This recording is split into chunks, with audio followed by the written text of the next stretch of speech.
They ignored him, every single day. A black security guard standing quietly in the lobby of one of the most powerful corporations in America, unseen, unheard, unwanted. Executives passed him like he was a coat rack. Some mocked his accent, others didn't even know his name. But what none of them realized was this: he was watching, and he saw everything. One late night, a small glitch in the security feed led him to uncover a billion-dollar web of corruption, illegal money transfers, secret political deals, and the kind of lies people kill to protect. They thought he was just a guard, but he was a time bomb with a hard drive full of evidence and a plan to bring them all down, live on national television. Every day at Grenton Corp began the same. Glass doors slid open to let in the herd, sharp suits, high heels, overpriced coffee cups, Bluetooth earpieces already buzzing. Everyone walked fast, talked loud, and never looked down. And down there, posted beside the lobby's marble columns, was Malik, black, mid-40s, quiet. Security uniform slightly faded, collar pressed as best he could. He stood tall, but not too tall, just enough not to get written up. To most employees, he was just a shadow with a badge. They didn't see the way he memorized patterns, the way he noticed who entered with who lingered near elevators after hours, or how the badge scanner blinked twice when Travis, the VP of Operations, used his override card. No one cared that Malik had eyes like a hawk and a mind like a steel trap. They just cared that he held the door when their hands were full. "Hey, Chief," someone sneered one morning, a tall young analyst with slicked back hair and a smirk to match. "Try smiling, yeah? Might make us feel safer." Laughter. Not from Malik. He didn't smile for show, didn't talk much either, not unless necessary. He knew better than to give them anything they could twist. The last time he cracked a joke, it ended up in a complaint about attitude. But silence kept him employed, until the day it didn't. It started with a glitch.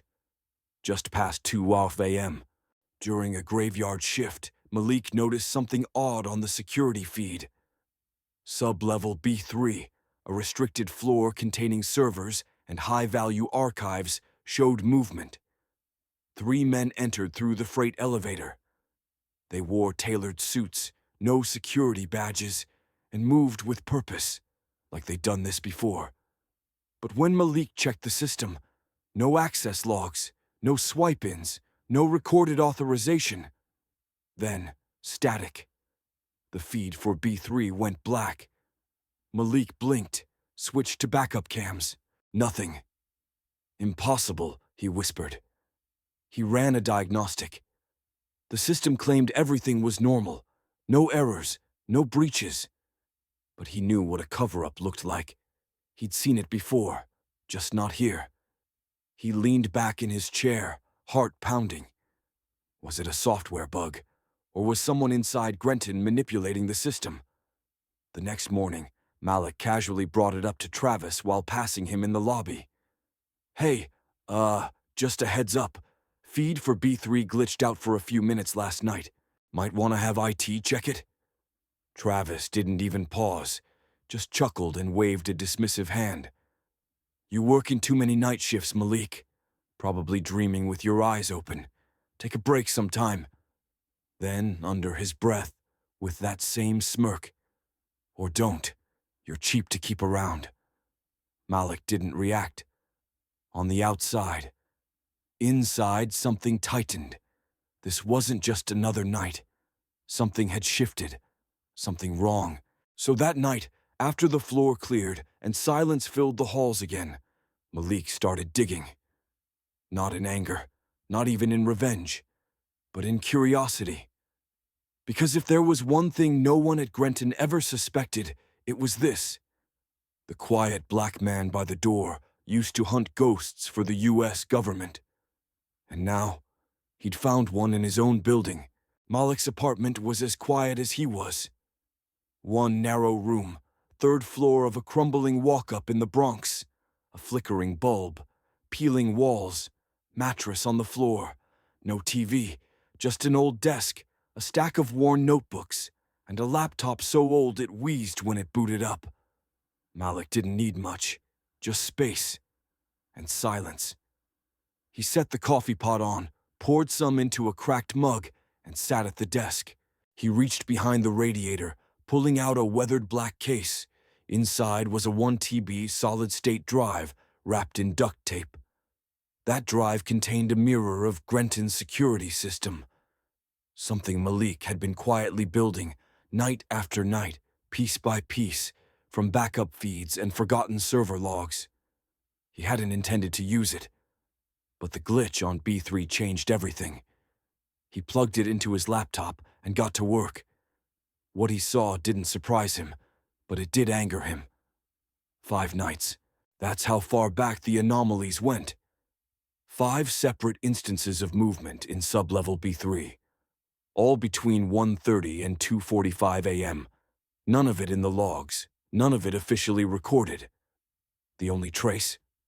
The faintest ping on a redundant hallway motion sensor, and a single forgotten camera Malik had rerouted during an update 6 months ago. It was low-res, badly lit, but it was enough. He froze the frame. Martin Greaves, CFO, plain as day, standing beside 2 unknown men, one of them carrying what looked like a metallic USB stick, military-grade, encrypted hardware. Not something you'd pick up at Best Buy, and certainly not something a CFO should be using in the company's restricted archive at 2 a.m. Malik's throat tightened. This wasn't just sneaky behavior. This was intentional, coordinated access to a location where only 1 or 2 executives were supposed to have clearance.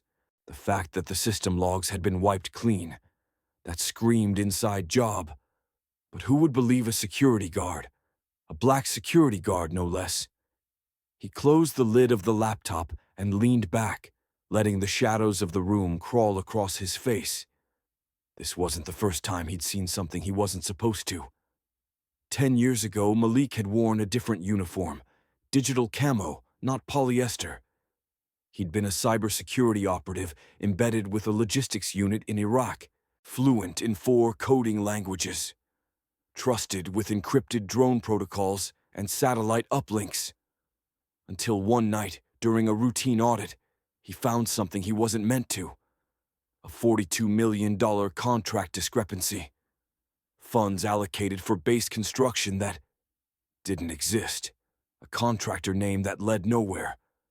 When he brought it to his commanding officer, the response wasn't gratitude, it was silence. Then came the accusations. Unauthorized access, manipulation of classified data. Within weeks, he was dishonorably discharged, no appeal, no recourse, and just like that, he was nobody. His wife left, heartbroken and ashamed. The job offers dried up. His bank account vanished in back pay legal fees. 2 years later, he was sleeping in his car with a box of old clearance badges and no one left to call. Grenton had been a second chance, not a career, just survival. He took the job under an alias, dropped everything about his past, and did what he'd always done best. Watch. Wait. Prepare. And now, something inside him had snapped back into place. He opened a secure communication window. It still worked, barely. There was only one name he could type. Hector Sanchez, former FBI. A man who'd once called Malik the best ghost chaser I've ever seen. They hadn't spoken in years, but if anyone could help him, it was Hector. He composed a short message. Encrypted drive attached. Possible internal breach at Grenton. Military-grade access. If I disappear, start here. M. He hesitated for just a second before clicking send. Then he closed the laptop, stared at the ceiling, and waited for a knock that might never come. The reply came less than 24 hours later. A burner number, 1 line. Got it. Don't reply. 11 p.m. Track 4, old subway terminal. Come alone. H. The place was abandoned, choked in rust and shadows. Malik's boots echoed through the tunnel as he approached the old platform. He recognized the figure before he even stepped into the light. Hector Sanchez. Older, bulkier, a few more lines in the face. But same sharp eyes, same stiff jaw that said, "No time for small talk." "I was hoping this day wouldn't come," Hector muttered, flipping open a reinforced laptop. "But damn, I knew you'd be the one to trigger it." He plugged in the drive Malik had sent. The screen blinked. Then data scrolled fast. Thousands of financial entries, wire transfers, encrypted access logs, routing through obscure banks. And there it was. Shell companies in the Caymans. Contracts for security consulting in Eastern Europe. Payments to political action committees registered under dummy addresses in D.C. Hector whistled. This isn't just corporate theft. This is systemic, international, and it's tied to people on Capitol Hill. He scrolled further, then paused, his jaw clenched. Jesus, Malik, there's a name in here tied to Homeland Security. Malik just nodded. "I didn't want this," he said quietly. "But they made sure I couldn't look away." Hector closed the laptop. "You know we can't go through official channels. Not with this. Half the people who should investigate it are probably on the damn payroll." "So what then?" Malik asked. "Do we just sit on it? Wait for someone else to die?" There was a long pause. Then Hector said, "We burn it. Publicly. Loud. So loud they can't bury it." "How?" Malik asked. Hector cracked a dry smile. "You ever heard of Karen Doyle?" Malik's eyebrows rose. "The reporter who torched that pharma giant last year. She owes me. Big time." 2 days later, Malik met Karen in a dingy diner near Union Square. She wore a hoodie, no makeup, and spoke like a woman used to chasing ghosts no one else believed in. She barely blinked while scrolling through the evidence. Then she looked up and said, "This could bring down more than a company. You ready for that kind of fallout?" Malik didn't answer right away. He stared out the window, watching people walk past, clean suits, buzzing phones, a world too busy to care. "No one believed me before," he finally said. "Maybe they will now." Karen nodded. "I'll prep the package, but we need a moment, something that can't be ignored." Hector leaned in. Grenton's annual shareholder meeting. 2 days from now. They live stream it globally. Execs, press, politicians, all in one room. Karen smirked. "Perfect." The night before the meeting, Malik couldn't sleep. He sat at the foot of his bed, staring at an old photograph. Him and his brother in uniform, arms over each other's shoulders, proud and whole. His brother died in Afghanistan. Malik died somewhere in between, choked by lies, dishonor, and silence. But this might bring him back. He grabbed his uniform jacket off the chair, pressed the collar one last time. If this was going to be his final shift, he'd make damn sure the whole world saw him. The ballroom of the Grand Lexington Hotel gleamed like a movie set. Grenton's annual shareholder meeting was always a spectacle. Velvet chairs, gold-trimmed banners, lights positioned for maximum drama. At the center of it all stood Elliot Vaughn, CEO of Grenton Corp. Impeccable in his navy suit, silver hair combed back, voice oozing confidence. "We've had a phenomenal year," he declared into the microphone, smiling wide. "Record profits, expanding global influence, and thanks to our security and infrastructure teams, 0 data breaches." Applause erupted. In the front row sat Martin Greaves, CFO, and Travis, VP of Operations.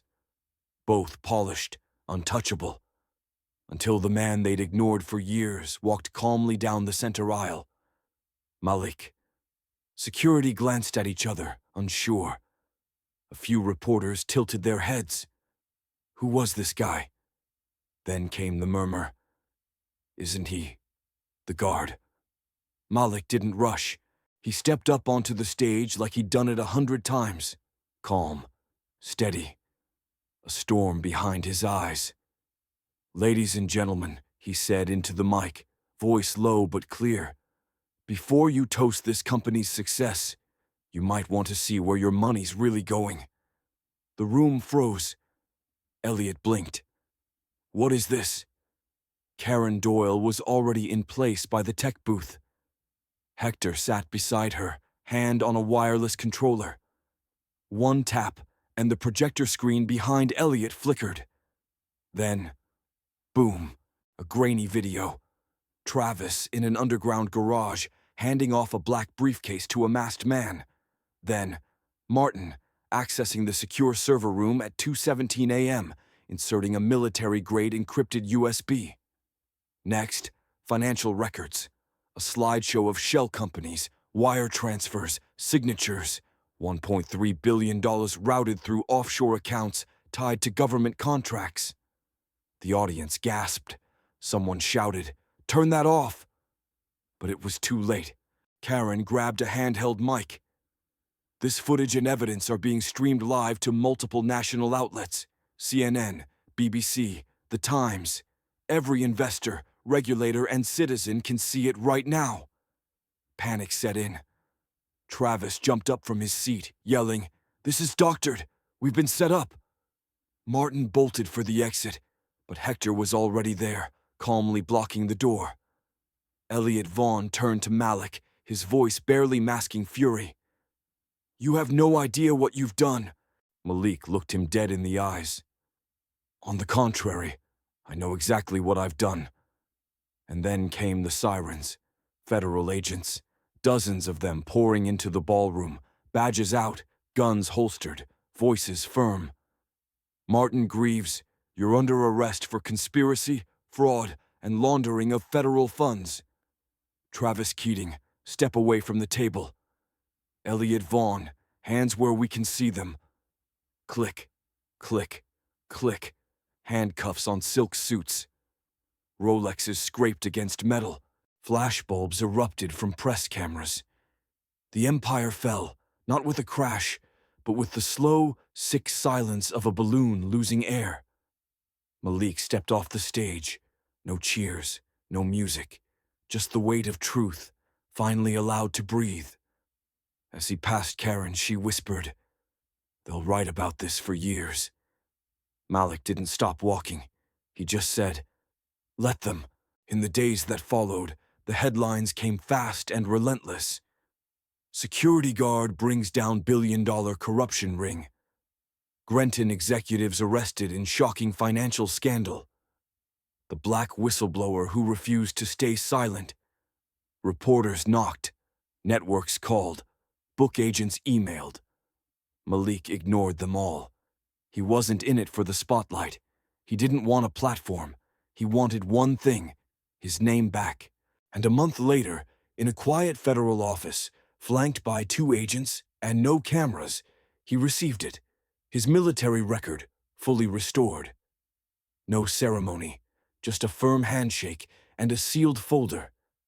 He took the train home that night, sat by the window, closed his eyes.